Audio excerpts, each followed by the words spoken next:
Fight and Talk back again, and today I'm delighted to be joined by stand-up comedian, podcaster, soon-to-be author, Chris Ramsey. Already a Sunday Times best-selling number one author. Do your research. Oh my God. No, we're doing a kids' book as well, but yeah. Yeah, of course, that announcement come today with the kids' book. No. Sorry. Right, Chris. Hate myself. First thing, thank you so much for your time out today.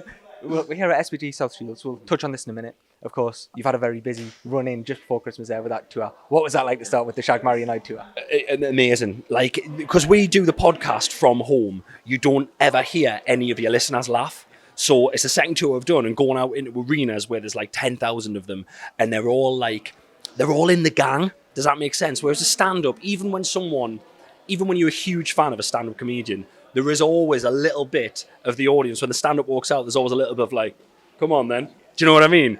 But with the podcast tour, it's not, because they're all in the gang and they're all on board, and it's just a massive party. And it was great, but doing it right in the run-up to Christmas was a proper stupid idea. Like me and the wife were like, we're finished, and then we'll come down off the tour, and then it's straight into Christmas with 2 children. It's been manic. I was glad when this opened and I can come back here during the day. And here we are, of course, at SBG South Shields. So for people who don't know, how did your Jiu Jitsu journey, I know it is, how did that start for you? So years and years ago, I did a charity gig in South Shields, and I had quite big names on. I had quite big musicians and stuff on, and I got a mate of mine. I said, do you know anyone who can do security for us? And Alex Endland, head coach here, was one of the security guys, and I watched UFC at the time, and he started saying, you should come and do jiu-jitsu. So I must have been 25, and I came to his old facility, a tiny little room in a school, right? And I did a few months, and I couldn't commit to it. I would do a few months, then I would go off and do work, and I would come back, and it was like, it's not like riding a bike, you forget everything.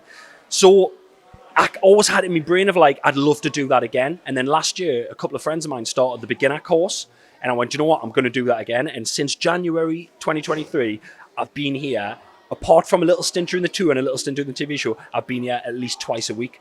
And I just love it. I absolutely love it. And it's not something I ever thought I would like get into as much as I have. I love it. I've been 5 times this week. I love it. Of course, we're doing the documentary, which of course you will feature in as well, but we are in the new SBG South Shields facility. I mean, what a facility it is, isn't it? It's phenomenal. Like, again, to go from the school room where literally the mats were like, I'm sure they're the same mats that you can buy off Amazon for your kid to play in a corner if you're doing a playroom in the corner of your kid. And then the last facility was fantastic. I thought it was great. And then Alex says, like, we're getting a new one. And I came in when this was a building site. There was still some big like annex room in this bit, and it was all just, rubble.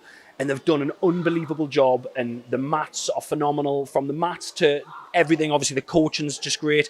It's a space that's now worthy of the high level of coaching that you receive for MMA, kickboxing, wrestling, BJJ, whatever you do here.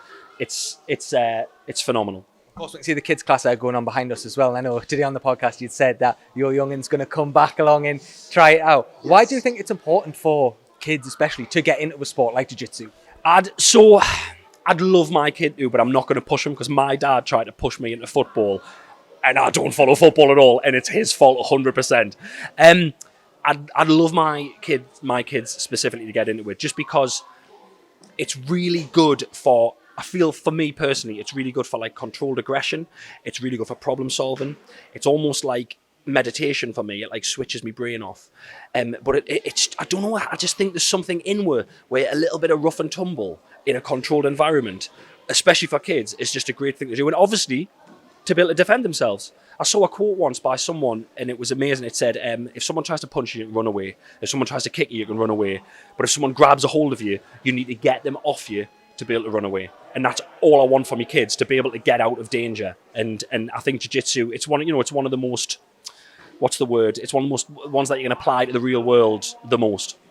I've got to ask you, I know it is just jiu-jitsu. I feel like I know the answer before I ask it, but we did see fellow stand-up comic Paul Smith entering the octagon. Maniac. He's a maniac for doing it. Hats off to him. I mean, phenomenal. Like, I watched it. I was backstage at a gig with a mate of his, and we were watching it live on the laptop in the back corner, and we were devastated for him. I mean, he put in so much hard work. He clearly, and I think he started jiu-jitsu as well. I think he started with jiu-jitsu and then he moved into everything else. A few people have asked us that. No.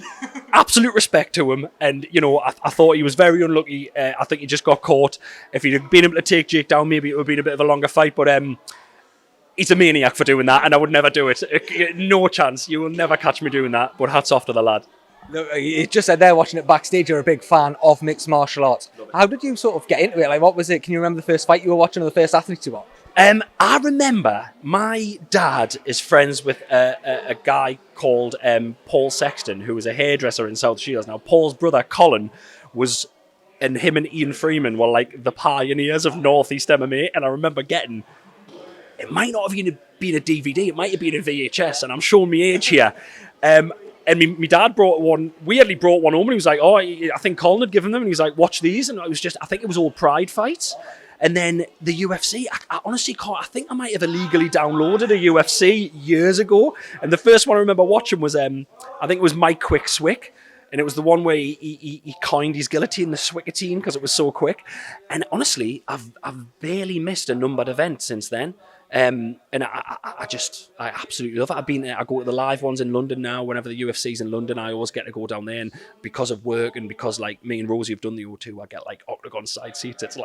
It's like all of my dreams come true. Like I've shook hands with Bruce Buffer. I literally met him. He was like, hey, like someone said, Bruce, this is Chris. He was like, hey, how are you doing? I was like, I don't get starstruck much, but I was like, oh.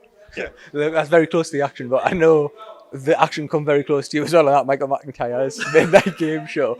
Just what was that like? Obviously, you get woken up, then all of a sudden Tom Aspinall and Chesney Hawks are in your face. It was so strange. So the weirdest bit was, I was at UFC London when Tom done his leg in when he was fighting Curtis Blades. I was sitting next to Tom's brother, Joe, and Tom's agent.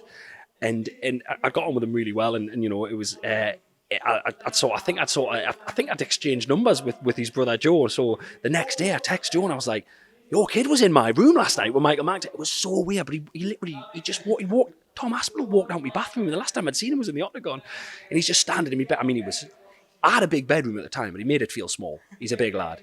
But we stayed in touch. I was at his last fight, and I got my first stripe on my white belt the other day, and I sent him a photo of it, and I said, I'm coming for you, Aspinall. And he just sent back almost an offensive amount of laughing emojis. Look, finally then, Chris, the announcement come today, so we're going to talk about it. Of course, your book, you've got the deal. You and Rosie have got a deal. Yeah. Kids book. Just talk to us a little bit about it. What it's going to be on. Yeah, so it's we've signed up to do 2 kids books. The first one's called "There's a Punami in My House," and it's about a little boy. They're based on our family. It's never really happened, but I mean, it might as well have. It's about a little baby who doesn't want to go to bed early, and because he goes to bed early, he disrupts nighttime by having a poo so epic that it fills his nappy, it fills his room, it fills the house. Carnage ensues. Yeah. It's funny. I love reading with my kids. It's a big part of my day, like sitting down and reading with them on a night. And I love it when they laugh at books. So I'm hoping my kids, because they're in it, and kids all over will end up laughing at this book as well. Chris, thank you so much for your time and all the best with the book and everything in 2024.